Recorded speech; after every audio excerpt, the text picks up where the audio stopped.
दोस्तों, क्या आपको अपना नेम चेंज करवाना है?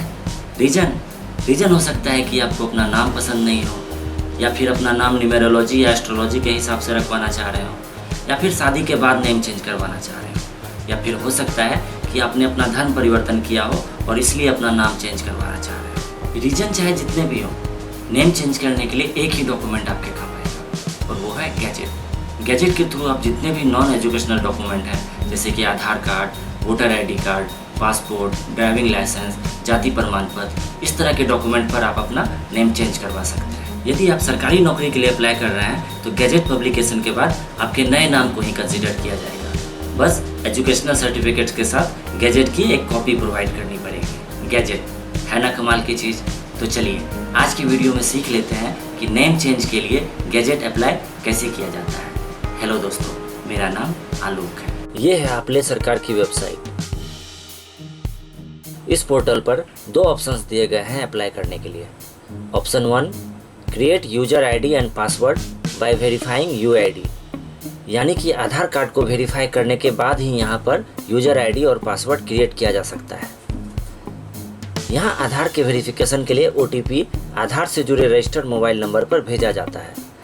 इसलिए दोस्तों, उस मोबाइल नंबर का हमारे पास रहना जरूरी होता है जो हमारे आधार कार्ड से जुड़ा हो। कई लोगों का आधार या तो मोबाइल से जुड़ा नहीं होता है, या फिर जुड़ा होता भी है तो वो नंबर खो चुका होता है, अवेलेबल नहीं रहता है। इस परिस्थिति में ऑप्शन 2 आपके काम आ सकता है। ऑप्शन 2 कह रहा है upload complete self details, photo, identity proof, address proof once and create on user profile using OTP verification on your mobile number. यहाँ हमें अपना एक बार पूरा detail, photo, identity proof, address proof upload करना पड़ता है। अपना एक यूजर प्रोफाइल क्रिएट करना होता है जिसका वेरिफिकेशन हमारे मोबाइल नंबर पर आए OTP द्वारा किया जाता है। पिछली बार मैंने ऑप्शन 1 के थ्रू गैजेट बनाना सिखाया था, लेकिन इस बार ऑप्शन 2 के थ्रू बताने वाला हूँ। यहाँ नीचे एप्लीकेशन डिटेल्स में एप्लीकेंट का पूरा नाम, पिता का नाम, मराठी भाषा में अगर कुछ त्रुटि रहती है तो उसे गूगल इनपुट टूल की मदद से सही किया जा सकता है। यहाँ डेट ऑफ बर्थ,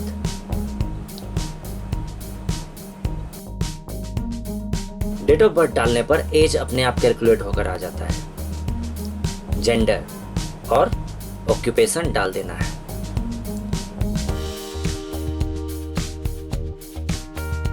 सेक्शन 2 में एप्लीकेंट का एड्रेस जैसा कि डॉक्यूमेंट पर हो वो डालना है। सेक्शन 3 में अपना कोई मोबाइल नंबर डालकर उस मोबाइल पर OTP मंगाना होता है। लेकिन OTP सेंड करने से पहले यहाँ यूजर नेम, ईमेल आईडी और पासवर्ड डाल देता हूँ।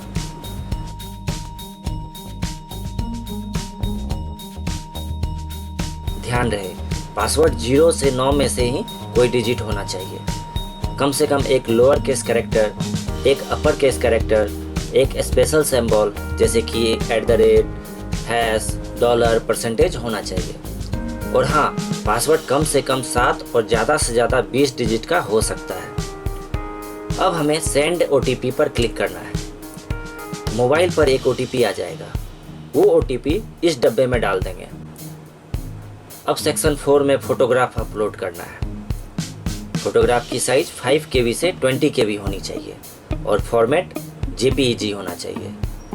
विड्थ 160 पिक्सल और हाइट 200 से 212 पिक्सल के बीच में होना चाहिए।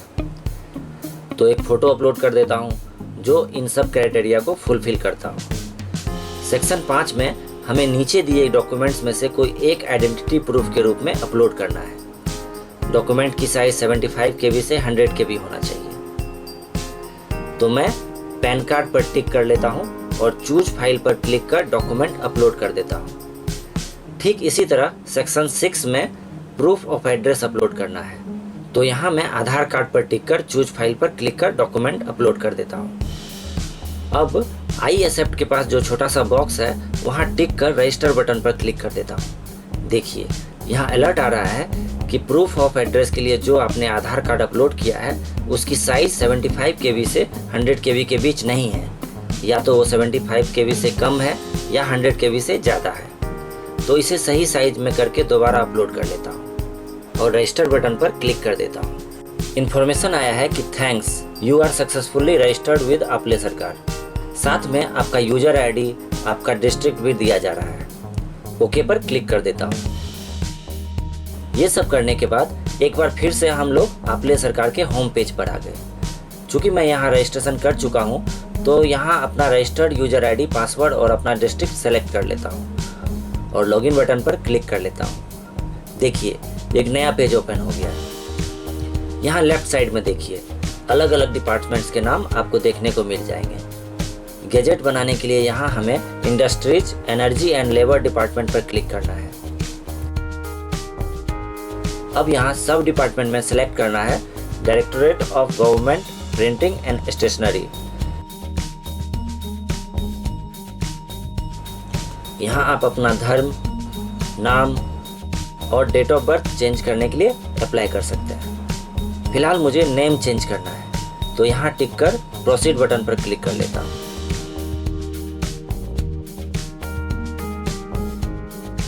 देखिए एक नया पेज ओपन हो गया। यहाँ इस बॉक्स पर क्लिक करना है gadget advertisement change of name, तो क्लिक कर देता हूँ।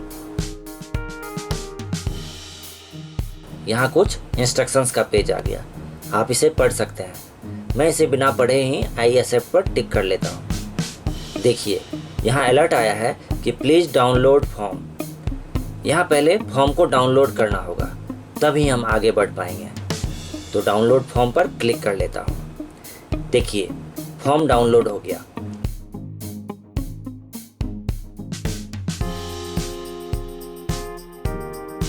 इसे ओपन करेंगे तो कुछ इस तरह का ये फॉर्म दिखेगा।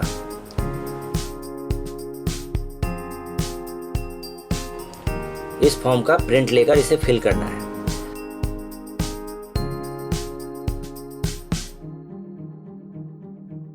अब यहाँ आई एक्सेप्ट पर टिक कर नेक्स्ट बटन पर क्लिक कर लेता हूँ।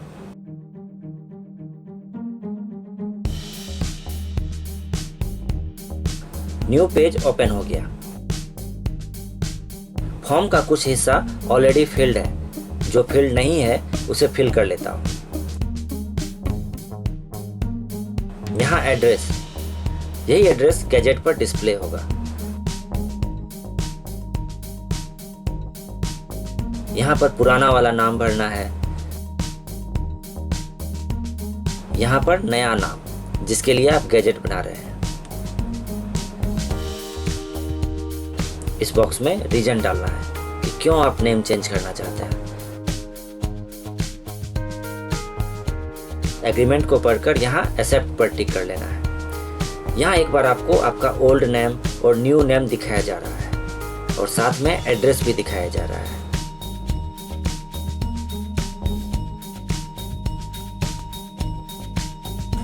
ओके पर क्लिक कर लेता हूँ।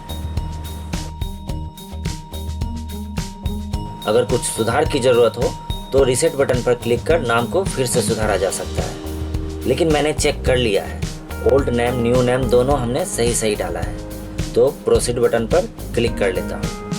यहाँ फिर से फोटो अपलोड कर देता हूँ।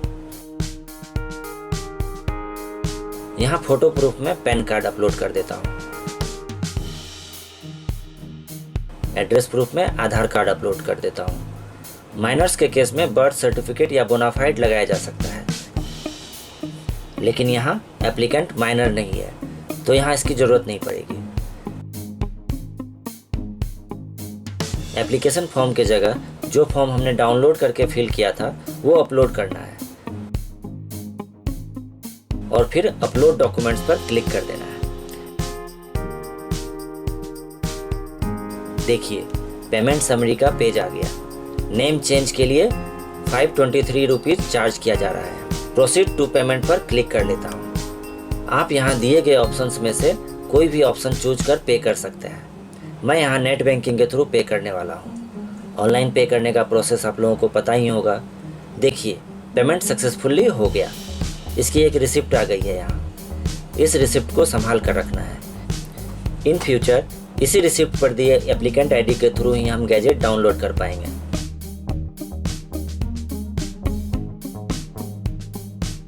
गूगल में सर्च करेंगे DGPS। देखिए ये जो सबसे पहले लिंक आया है, इस पर क्लिक करने से गैजेट डाउनलोड करने के लिए हमें जो वेबसाइट चाहिए वो ओपन हो जाएगी। तो इस पर क्लिक कर लेता हूँ। देखिए वेबसाइट ओपन हो गई। इस वेबसाइट का लिंक डिस्क्रिप्शन में डाल दूंगा। यहाँ इंग्लिश पर क्लिक कर इस वेबसाइट को अंग्रेजी भाषा में देखा जा सकता है। ये रहा गैजेट राजपत्र स्टेटस और यहाँ है चेंज इन नेम। इस पर क्लिक कर लेना है। देखिए एक नया पेज ओपन हो गया। यहाँ एप्लीकेशन स्टेटस चेक किया जा सकता है। तो यहाँ सेलेक्ट सर्विसेज में जिस सर्विस के लिए हमने अप्लाई किया था वो सिलेक्ट कर लेना है और यहाँ एप्लीकेशन आईडी डालना है। गैजेट अप्लाई करते वक्त जो रिसिप्ट आपको मिला था उस पर आपको एप्लीकेट आईडी मिल जाएगा। रजिस्ट्रेशन नंबर वाले बॉक्स को आप यहाँ ब्लैंक छोड़ दीजिए। यहाँ सर्च पर क्लिक कर लेना है। देखिए हमारा गैजेट रेडी हो गया है। यहाँ क्लिक कर गैजेट देख सकते हैं। ये है ओल्ड नेम, ये है न्यू नेम। यहाँ व्यू गैजेट पर क्लिक कर लेना है। देखिए यहाँ नीचे लेफ्ट साइड में गैजेट डाउनलोड हो रहा है। इसे ओपन कर देख लेता हूँ। ये आ गया महाराष्ट्र शासन राजपत्र। यहाँ एडिट में जाकर फाइंड पर क्लिक कर देखिए यहाँ राइट साइड में फाइंड बॉक्स आ गया है। यहाँ एप्लीकेंट का नाम टाइप कर एंटर प्रेस कर लेंगे तो एप्लीकेंट के गैजेट वाला पेज आ जाएगा। ज़्यादा ढूंढने की ज़रूरत नहीं पड़ेगी।